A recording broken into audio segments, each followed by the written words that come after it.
Hello बच्चों हम start करने वाले हैं एक्सरसाइज 3.1 और मैंने इसके पहले वाले वीडियो में आपको क्वेश्चन नंबर 1 और 2 बताया था और आज हम स्टार्टिंग करते हैं क्वेश्चन नंबर 3 से। तो बच्चों आइए देखते हैं क्या है थर्ड क्वेश्चन है कि अगर हमारे पास एक कोई सर्कुलर पाथ हो और कह रहा है ये सर्कुलर पाथ जो है ये व्हील जैसा है और इस व्हील के बारे में कह रहा है कि ये 1 मिनट में 360 रोटेशन कंप्लीट कर रहा है। In 1 second, it is completing 360 revolution. Then find that it will contain how many revolution in 1 second. तो बच्चों देखो हम लिखते हैं इसको number of revolution in 1 minute is equal to 360। तो बच्चों 1 मिनट को जब हम सेकंड में चेंज करेंगे तो वैल्यू क्या जाएगी 60 सेकेंड्स में कितना हो जाएगा 60 सेकेंड्स में 360 और 1 सेकेंड में कितना हो जाएगा बच्चों 1 सेकेंड में हो जाएगा 360 अपॉन 60 और जिसकी वैल्यू कितनी आ जाएगी देखिए जिसकी वैल्यू कितनी आ जाएगी 6। बच्चों हमारा आंसर यहां पर आ चुका है, लेकिन क्योंकि हमारा मोशन कैसा है सर्कुलर मोशन, तो हमें एक बात का ख्याल रखना होगा कि जब ये सर्कुलर मोशन होगा तो देखो जब ये एक रेवोल्यूशन कंप्लीट करेगा तो कितना एंगल फॉर्म होगा बच्चों 2 पाई या इसी को हम कह सकते हैं 360 degree.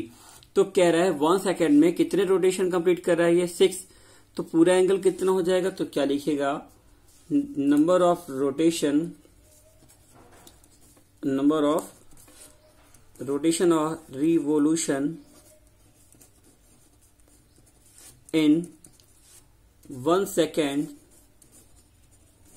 is equal to 6 into 2 पाई। बच्चों देखो मैंने क्या किया, मैंने कहा कि अगर एक बार में कितना कंप्लीट कर रहा है, देखो एक बार में कितना एंगल कंप्लीट कर रहा है 2 पाई, तो ऐसे कितनी बार घूम रहा है 6 टाइम घूम रहा है, तो क्या लिखेंगे 6 into 2 pi is equal to 12 pi. और बच्चों यही इसका आंसर हो जाएगा। तो please note down third question of exercise 3.1 and now see what is question number 4। बच्चों क्वेश्चन नंबर 4 में कह रहा है कि क्वेश्चन नंबर 4 क्या है कि अगर हमारे पास एक कोई सर्कुलर वे हो और कह रहा है जो हमारे पास ये सर्कल है उसमें इसकी रेडियस कितनी दी हुई है बच्चों, इसकी रेडियस दी हुई है 100 सेंटीमीटर और लेंथ ऑफ आर्क दिया है 22 सेंटीमीटर। तो कह रहा है ये एंगल बताओ कितना होगा। और बच्चों ये एंगल इसने किसने पूछा है डिग्री में पूछा है। तो हम जब सर्कुलर मोशन की बात करते हैं तो हम जो अपना एंगल निकालते हैं वो किस में निकालते हैं रेडियन में यानी पाई के टर्म में, लेकिन इस क्वेश्चन में पूछा है कि इसको किस पे निकालना है, इसको हमें डिग्री के टर्म में निकालना है। तो बच्चों देखो हम डिग्री के टर्म में कैसे निकालेंगे, पहले हमें जो जो बातें पता है वो हम लिख लेते हैं। हमें क्या क्या बातें पता है कि इस फिगर में लेंथ ऑफ आर कितनी है 22 सेंटीमीटर, रेडियस बच्चों क्या पता है 100 सेंटीमीटर। और बच्चों हमने एक फॉर्मूला पढ़ा है क्या कि theta is equal to L upon R, और हमें इसी फॉर्मूले को यहां पर अप्लाई करना है। तो देखो बच्चों हमने क्या लिखा theta is equal to L की वैल्यू बच्चों कितनी है, एल की वैल्यू है 22 अपॉन आर की वैल्यू कितनी है 100। और इसको अगर हम सिंप्लीफाई करेंगे, इसको बच्चों हम सिंप्लीफाई करेंगे तो हमारी वैल्यू कितनी आ जाएगी, हमारी वैल्यू आ जाएगी 11 अपॉन 50। तो बच्चों अगर ये नॉर्मल क्वेश्चन होता तो इसका आंसर आ चुका होता, लेकिन कह रहा है कि इसको किसके टर्म में बताना है रेडियन के टर्म में डिग्री के टर्म में बताना है। और डिग्री के टर्म में करने के लिए हमें करना क्या होगा, ये जो हमारा एंगल आया है इसको हमें डिग्री में चेंज करना है। और डिग्री में चेंज करने के लिए हम क्या करेंगे, हम डिग्री में चेंज करने के लिए 180 डिग्री अपॉन पाई से मल्टीप्लाई करेंगे। बच्चों एक बात यहां समझने वाली है कि 11/50 इंटू मैंने 180 लिखा 180 डिग्री अपॉन पाई की वैल्यू क्वेश्चन में दी हुई है कि पाई की वैल्यू क्या यूज करनी है 22/7। तो पाई की वैल्यू हम यहाँ लिखेंगे 22 और 7 कहाँ चला जाएगा बच्चों, ऊपर चला जाएगा। तो देखो 11 2 जा यहाँ पर आ गया और 2 करेंगे तो 90 हो जाएगा और 90 से इसको हम क्या करेंगे डिवाइड करेंगे तो यहाँ पर क्या जाएगा 5 10 जा और इसको हम करेंगे तो हमारी वैल्यू कितनी आ जाएगी बच्चों, इसको 5 से डिवाइड करेंगे तो हमारी वैल्यू आ जाएगी 5 से डिवाइड करने पे हमारी वैल्यू बच्चों आ जाएगी 18। अब बच्चों देखो इसको हम और सिंप्लीफाई कर सकते हैं। हमारे पास यहाँ पर आया था 10 आया था और इसको हम डिवाइड करेंगे तो ये वैल्यू क्या आ जाएगी, ये आ जाएगी 5 और बच्चों ये वैल्यू आ जाएगी 9। फाइनली हमारा जो थीटा आ रहा है वो कितना आ रहा है 63 अपॉन 5 डिग्री। बच्चों हमने ये चीज पढ़ी कि हमारी जो वैल्यू डिग्री में आती है वो एक कंप्लीट वैल्यू आनी चाहिए, लेकिन आप देख सकते हैं यहाँ पर वैल्यू क्या आ रही है 63/5। तो वैल्यू आपकी इनकम्प्लीट है। तो हम क्या करेंगे ऐसे क्वेश्चन को सॉल्व करने के लिए, हम 63 को 5 से डिवाइड करेंगे और देखो हम डिवाइड करेंगे वैल्यू क्या आ जाएगी, इसको जब डिवाइड करेंगे तो वैल्यू आ जाएगी 12 डिग्री एंड 3/5 डिग्री। बच्चों देखो 12 5 जा 60 एंड प्लस 3 तो 63/5। अब देखो हमने इसको दो पार्ट में ब्रेक कर दिया, इतना डिग्री और इतना डिग्री, और इस वाली डिग्री को क्योंकि ये तो कंप्लीट वैल्यू मिल गई लेकिन ये वैल्यू हमें कंप्लीट नहीं मिल रही है तो हम करेंगे क्या 12 डिग्री और ये जो वैल्यू हमारी यहाँ पर आई है इसको हम मिनट में चेंज कर लेंगे। और बच्चों मिनट में चेंज करने के लिए हम क्या करते हैं, हमने फॉर्मूला पढ़ा है 1 degree is equal to 60 minutes. तो हम क्या करेंगे इसको 60 से मल्टीप्लाई कर देंगे अपॉन 5। अब देखो 5 से डिवाइड करेंगे तो वैल्यू क्या जाएगी 12 और 12 3 या 36। तो हमारा जो एंगल आ रहा है वो 12 डिग्री आ रहा है और 12 3 या 36 मिनट आ रहा है। और बच्चों यही इसका कंप्लीट आंसर होगा। तो please note down question number 4। Now बच्चों देखो क्वेश्चन नंबर 5 क्या है। क्वेश्चन नंबर 5 कह रहा है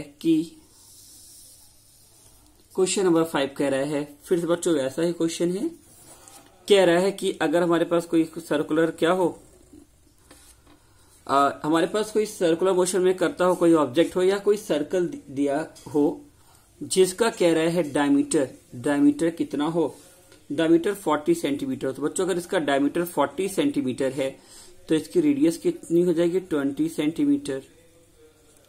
और बच्चों दिया है कि इसकी जो रेडियस है वो कितनी है 20 सेंटीमीटर। बच्चों देखो डायमीटर भी 20 सेंटीमीटर, अगर डायमीटर 20 हो गया तो रेडियस भी क्या होगी 20 सेंटीमीटर ही होगी। और बच्चों कह रहा है कि इस क्वेश्चन में एक हमारे पास कॉर्ड है और इस कॉर्ड की लेंथ भी कितनी है 20 सेंटीमीटर है। तो कह रहा अगर ये सब कुछ पता है हमें, ये सब कुछ पता है तो ये लेंथ ऑफ आर्क बतानी है, ये लेंथ ऑफ आर्क बतानी है। तो बच्चों देखो लेंथ ऑफ आर्क के लिए हमने फॉर्मूला क्या पढ़ा है, हमने फॉर्मूला पढ़ा है theta is equal to L/R। तो L पता है हमें कितना 20, हमें R पता है। तो अगर हमें दोनों बातें पता है तो बड़े आराम से ही हम निकाल सकते हैं। देखो L की वैल्यू क्या है, L की वैल्यू बच्चों हमें दी है 20 सेंटीमीटर। L की वैल्यू क्या दी हुई है, हमें L की वैल्यू फाइंड करनी है और R दिया है और कॉर्ड की लेंथ दी हुई है। तो बच्चों एक बात बहुत गौर से देखना, इस ट्रायंगल में ये भी 20 है, ये भी 20 है और ये भी 20 सेंटीमीटर है। तो तीनों लेंथ अगर इक्वल है तो हमारा ट्रायंगल कैसा हो गया इक्विलेटरल ट्रायंगल। और इक्विलेटरल ट्रायंगल का जो एंगल होता है वो कितना होता है बच्चों, वो कितना होता है 60 डिग्री। तो देखो हमें क्या पता लग गया कि थीटा हमारा 60 डिग्री है और थीटा अगर हमारा 60 डिग्री है तो L की वैल्यू क्या हो जाएगी, L की वैल्यू हो जाएगी थीटा इंटू R। तो बच्चों देखो हमने इसी को सिंप्लीफाई कर दिया है। हम इसको क्या लिख सकते हैं L is equal to theta, और थीटा की वैल्यू कितनी बच्चों 60 डिग्री और इंटू R, और R कितना हमारा रेडियस कितना है 20। बच्चों कह रहा है कि इसको किसके टर्म में फाइंड करना है, आपको रेडियन के टर्म में फाइंड करना है। तो रेडियन के टर्म में अगर फाइंड करना है, अगर रेडियन के टर्म में फाइंड करना है, तो जो डिग्री में एंगल लिखा है इसको हमें किस में चेंज करना होगा, किस पे चेंज करना होगा, रेडियन में। और रेडियन में चेंज करने के लिए हम क्या करेंगे, पाई अपॉन 180 से मल्टीप्लाई कर देंगे और इंटू 20 मैंने लिख दिया। तो देखो 61 जा 63 जा, वैल्यू हमारी क्या आ गई, हमारी जो वैल्यू आ रही है वो क्या जा रही है, 20 पाई अपॉन 3। और बच्चों यही इसका आंसर होगा। तो please note down question number 5। Now see question number 6। Students now see question number 6। Question number 6 बच्चों काफी इंपॉर्टेंट क्वेश्चन है, और ऐसे क्वेश्चन जितने भी आपको मिलेंगे सारे के सारे क्वेश्चंस में एक ही फॉर्मूला अप्लाई होना होता है, theta is equal to L upon R. तो बच्चों देखो क्वेश्चन नंबर 6 क्या कह रहा है। क्वेश्चन नंबर 6 कह रहा है कि अगर हमारे पास दो सर्कल हैं, अगर हमारे पास दो सर्कल दिए हुए हैं और कह रहा है इसमें जो एंगल क्रिएट हो रहा है वो कितना क्रिएट हो रहा है, 60 डिग्री, और जो इसमें एंगल क्रिएट हो रहा है वो कितना क्रिएट हो रहा है बच्चों, 75 डिग्री। तो कह रहा है कि अगर ऐसा है तो इनकी रेडियस का रेशियो क्या होगा, इनकी रेडियस का रेशियो क्या होगा। तो बच्चों देखो हमने क्या पढ़ा, हम फॉर्मूला क्या अप्लाई कर सकते हैं, अगर ये एल पता है, हमें एल पता है और थीटा पता है, तो हमने इनके लिए एक फॉर्मूला पढ़ा है। फॉर्मूला क्या है कि theta is equal to L upon R. हमने फॉर्मूला पढ़ा है कि theta is equal to L upon R.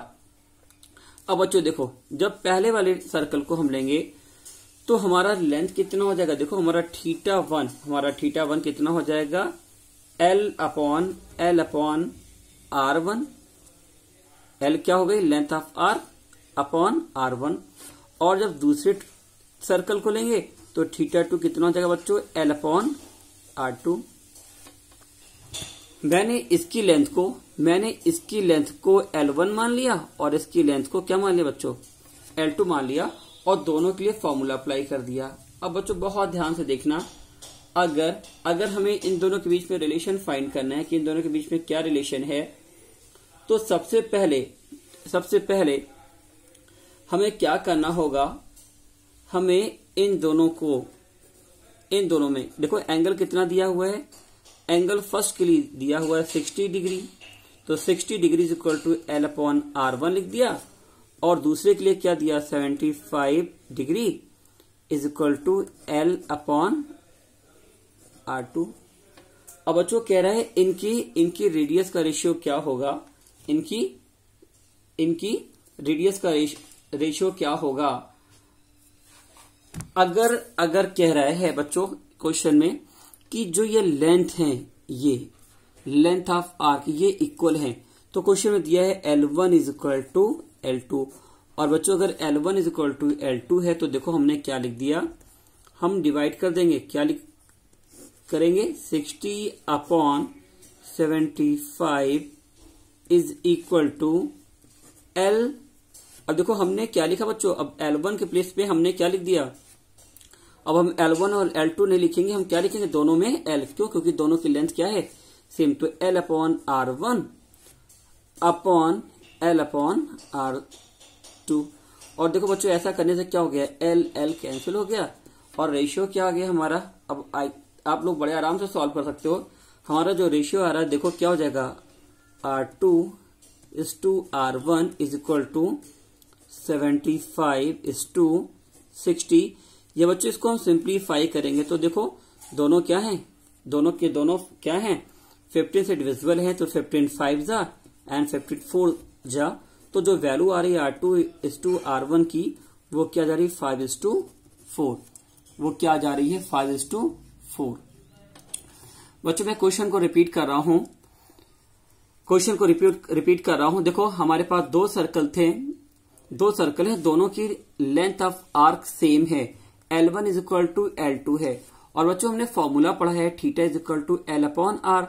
तो जब हमने फर्स्ट सर्कल के लिए अप्लाई किया तो क्या हो जाएगा, थीटा इज इक्वल टू या theta 1 is equal to L upon R1, और दूसरे वाले के लिए अप्लाई किया तो क्या हो जाएगा, theta 2 is equal to L upon R2। अब बच्चों देखो थीटा की वैल्यू फर्स्ट केस में हमें कितनी पता है 60 डिग्री और सेकंड केस में कितना पता है 75 डिग्री। और हमने इन दोनों वैल्यू को क्या कर दिया अपॉन कर दिया, इन दोनों वैल्यू को फर्स्ट अपॉन सेकंड कर दिया। और ऐसा करने पे देखो हमें क्या मिल रहा है 60 upon 75 is equal to L upon R1 whole upon L upon R2। और बच्चों देखो यहाँ पे क्या हो गया है L1 या L2 है जिसको हमने क्या बोला दोनों इक्वल हैं, L कैंसिल हो गया तो क्या आ गया R2 is to R1 is equal to 75 is to 60। क्योंकि दोनों के दोनों नंबर क्या हैं, दोनों के दोनों नंबर 15 के मल्टीपल है तो 15 5 जा एंड 15 4 जा। तो हमने क्या रेशियो लिख दिया कि R1 is to R2 is equal to 5 is to 4। तो students please note down this question and try to solve question number 7 itself. Thank you.